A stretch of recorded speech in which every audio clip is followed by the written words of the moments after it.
Let's rewind to sometime in 2010 in Lagos. In Computer Village, amid honking danfos, flashing phone signs, and bargaining traders, a quiet revolution was happening. No fireworks, no celebrities, just stacks of budget smartphones wrapped in blue and gold boxes marked TECNO, Infinix, and itel. The person selling you one of those phones wasn't just a merchant. They were part of a coordinated strategy by a Chinese company most Nigerians had never heard of. Transsion Holdings. While BlackBerry, Samsung, and Apple were chasing luxury markets, Transsion was quietly building dominance in Africa's most populous country. But they didn't come to impress, they came to understand. They noticed what the big brands ignored, that most Nigerians used 2 SIM cards, that electricity was unreliable, and that most phone cameras failed to capture dark skin tones properly. So instead of trying to sell prestige, Transsion sold practicality. Their dual SIM phones became an instant hit. Their devices could last for days without charging, and their cameras, fine-tuned for darker complexions, made Nigerians look like themselves. By adapting instead of dictating, Transsion built a connection that global brands couldn't match. From 2017 onward, Transsion focused on Nigeria's powerful informal economy, partnering with local retailers, giving them credit, and training them in marketing and repairs. These weren't random sellers, they became Transsion's foot soldiers. By mid-2024, analysts estimated that over 65% of all smartphones sold in Nigeria carried a Transsion brand: TECNO, Infinix, or itel. By 2025, that share was expected to exceed 70%. One company, almost invisible at the top, quietly built an empire from the streets up.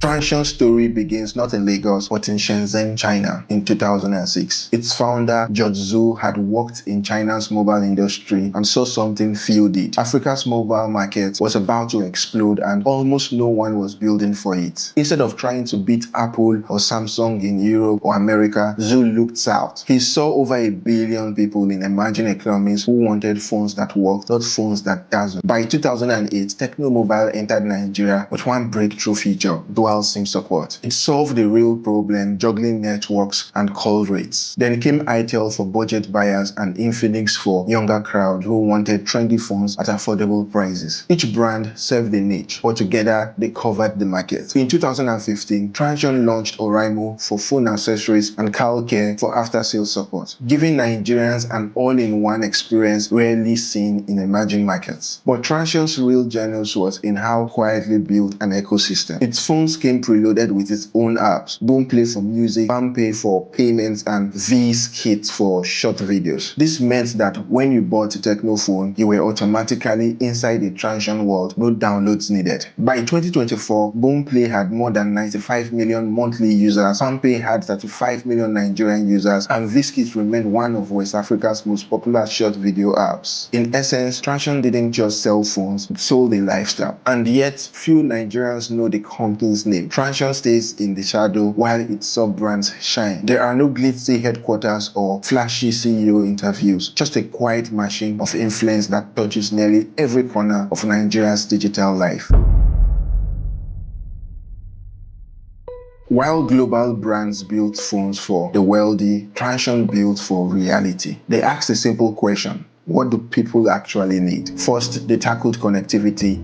Then, when Nigerians carried multiple phones because of unreliable networks, Transsion introduced dual SIM phones years before the feature became standard globally. Then they fixed power issues. Knowing that the country's power grid was inconsistent, Transsion built phones with long-lasting batteries, 4,000 to about 6,000 mAh, capable of lasting days without a recharge. For many users, that wasn't a luxury, it was survival. Next came the camera revolution. In 2017, Transsion opened a research lab in Lagos, and they were one of the few Chinese companies to do so. Their engineers developed camera software that accurately captured darker skin tones, solving a frustration that global brands hadn't even noticed. Then came the cultural integration. Their phones supported Hausa, Yoruba, Igbo, and Swahili keyboards. They added local languages, music recommendations on Boomplay, and offline features designed for low bandwidth areas. Transsion's marketing was equally ingenious. While Apple and Samsung focused on billboards and celebrity campaigns, Transsion invested in grassroots marketing. They sponsored kiosk, trained sellers, and offered free t-shirts, umbrellas, and banners. Every corner shop became an ad. Every seller became a brand ambassador. By 2023, according to data from IDC and Canalys, Transsion had overtaken Apple, Samsung, and Huawei combined in Africa. It controlled about half of Africa's smartphone market and nearly 70% in Nigeria. Its empire grew not by force but by understanding the rhythm of everyday life. In Africa, that's a bigger competitive advantage than any cutting-edge feature. After dominating hardware, Transsion turned its focus to what you do on those devices. Once it had millions of users, it built platforms to capture their daily habits, music, money,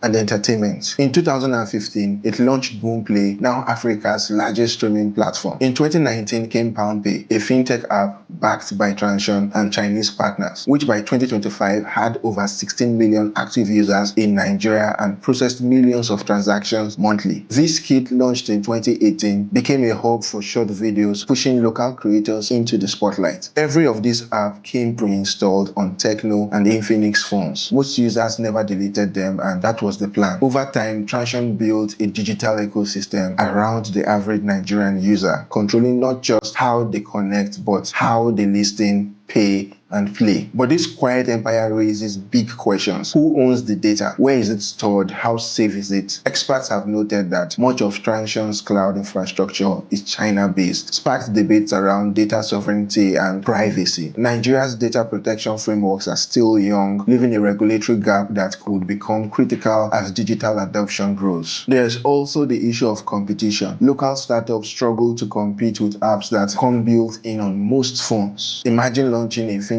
app when PalmPay already lives on over half the smartphones in the country. It's an uneven race that could stifle innovation unless regulators and ecosystem partners ensure fair access. Yet, despite the criticism, Transsion's story isn't one of exploitation alone. It's a masterclass in market adaptation. It proves that understanding a community's real needs can be more powerful than any marketing budget. It shows that Africa isn't just a market to sell to, it's a place where relevance wins. By late 2024, Transsion faced global scrutiny too, including patent lawsuits from Qualcomm and Nokia, and the temporary detention of its CFO in China. But those challenges barely slowed its momentum. In Nigeria, its dominance remains firm. Transsion's rise is one of the most remarkable business stories of modern Africa. It didn't storm the gates, it simply walked through the open doors that others ignored. It studied the market, spoke its language, and solved its problems. In a country where battery life, affordability, and dual SIM flexibility matter more than brand prestige, Transsion's approach was genius in its simplicity. I think its dominance also serves as a wake-up call. Nigeria doesn't just need to consume innovation, it needs to create and own it. As local startups grow and regulations evolve, the challenge is to ensure that the next big tech story isn't just built in Nigeria, but built by Nigeria. So the next time you pick up that TECNO, Infinix, or itel phone, remember that behind that simple plastic frame lies one of the smartest, quietest, and most calculated tech strategies ever seen in Africa. A ghost giant conquered not through power, but through presence. Thank you for watching this video. I'm Isaac. If you liked it, please share, subscribe, and comment. I would love to know your views. I'll see you in the next one. Bye for now.